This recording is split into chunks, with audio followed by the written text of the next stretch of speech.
இனி நம்முடைய mister Beast வந்து ஒரு புத்தம் புதிய வீடு வாங்கியிருக்காரு. ஆனா இந்த வீடு அவருக்காக கிடையாதுங்க. இதை வந்து இன்னொருத்தவங்களுக்கு தர போறாரு. அது எப்படி அப்படின்னா பீட்சா வந்து ஆர்டர் பண்ண போறாரு. அதை டெலிவரி பண்ண போற அந்த ஒரு கைக்கு இந்த ஒரு வீடு அவரு கிஃப்டா தர போறாப்ல. இப்ப அவங்க ஆர்டரும் பண்ணிட்டாங்க. அந்த டெலிவரி காவே வந்துட்டாரு. அவங்க கிட்ட என்ன கேட்கறாரு அப்படின்னா, நான் அந்த புது வீடு வாங்கி இருக்கிறேன் என் ஃப்ரெண்டுக்காக. நிறைய பொருள் நாங்க வந்து வாங்கி அடுக்க வேண்டியது இருக்கு. எங்களுக்கு ஒரு ஆள் தேவைப்படுது, நீங்க எங்களுக்கு ஹெல்ப் பண்ணீங்க அப்படின்னா நாங்க உங்களுக்கு $3000 தரோம். நாங்க ஒரு யூடியூப் சேனல் வச்சிருக்கோம், கனடாவும் நாங்க போட்டுக்கிறோம் அப்படின்னு கேட்டிருக்காரு. அவர் வந்து ஓகே அப்படின்னு சொல்லிட்டாரு.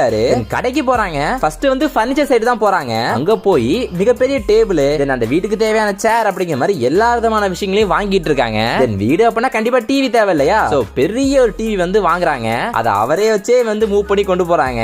அவர்கிட்ட எல்லா தடவையும் இந்த டிவி நல்லா இருக்கா, இது சைஸ் நல்லா இருக்கா அப்படிங்கறத அவர்கிட்ட கேக்குறாங்க. பட் அவருக்கு தெரியாது இந்த வீடே அவருக்கு தான் அப்படின்ட்டு. தென் அவர் இன்னொரு நாய் வேற வச்சிருக்காராம். அந்த நாய்க்காக வந்து அவரோட இன்னொரு கேங் ஆஃப் ஃப்ரெண்ட்ஸ் கிட்ட சொல்லி அந்த நாய்க்கு தேவையான ஃபுட் ஐட்டம்ஸ் எல்லாத்தையும் ஷாப்பிங் பண்ணுங்க அப்படின்னு சொல்றாரு. இவருக்கு நிறைய மான்ஸ்டர் ட்ரிங்க் ரொம்ப பிடிக்குமா, இந்த ட்ரிங்க்ஸ் நிறைய வாங்கிக்கோங்க, ஜூஸ் வாங்கிக்கோங்க அப்படி சொல்லிட்டாப்ல. தென் அது கூட சேர்த்து அவருக்கு 3 வயசுல ஒரு குட்டி பொண்ணு வேற இருக்குதான். அந்த பொண்ணுக்கு ஏத்த மாதிரியான டாய்ஸையும் வாங்க சொல்றாப்ல. அந்த பொண்ணுக்கான டாய்ஸ், ட்ரெஸ், அந்த மாதிரி நிறைய விஷயங்களை வாங்குங்க இந்த ரூம் டெக்கரேட் பண்றதுக்கு அப்படின்னு சொல்லிட்டாரு. இப்ப சோஃபா வாங்கலாம் அப்படின்னு சோஃபா செக்ஷனுக்கு வராங்க.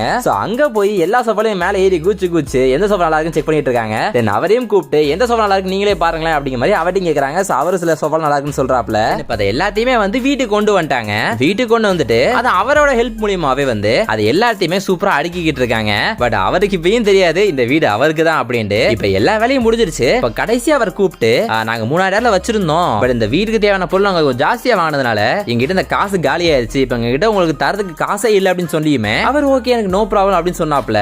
அதுக்கப்புறம் பேசிட்டு இருக்கிறப்பயே உங்க வீடு நிஜமே பார்க்க ரொம்ப சூப்பரா இருக்கு அப்படின்னு சொன்ன உடனே அவருக்கு ஒண்ணுமே புரியல. இது ஏன் வீடு இல்ல உங்க வீடு தானே அப்படிங்கிற சொல்றப்ப டக்குன்னு சொல்றாங்க, இது உங்களுக்கான வீடு தான், இது நாங்க உங்களுக்காக ரெடி பண்ணோம் அப்படின்ட்டு. அதை கேட்டோடனே அவரால் வந்து எக்ஸ்பிரஸே பண்ண முடியல ஃபீலிங்ஸ்.